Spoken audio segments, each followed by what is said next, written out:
So this morning, my sweet 3-year-old son told me, "Mom, I don't want to grow any taller because I don't want to grow up." And I said, "Oh, honey, why don't you want to grow up?"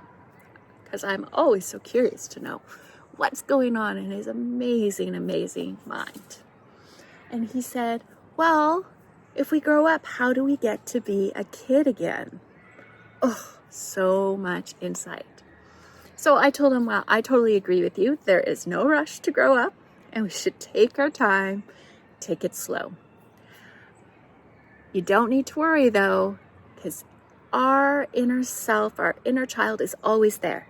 Even as we're always growing, each child at different ages is still in there. And we can always visit them through our imagination and play. And actually, that's what we do when we're doing children's yoga as adults or family yoga, community yoga. And that's how we teach our whole children's yoga teacher training, where you're actually tapping into that inner child inside at different ages and reminding yourself who you were then and getting to play yoga together from those places.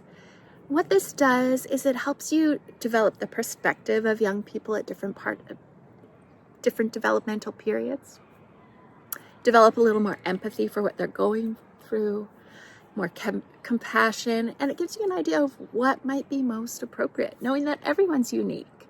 But in general, how can we connect with people at different times in their lives?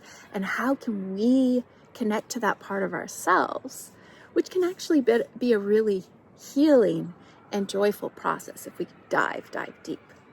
So thank you, Theo, my sweet, sweet boy, who just really got me thinking this morning about why children might be hesitant to grow up if they feel like they have to leave their childhood behind. Doesn't have to be that way. From my heart to yours, Jacqueline.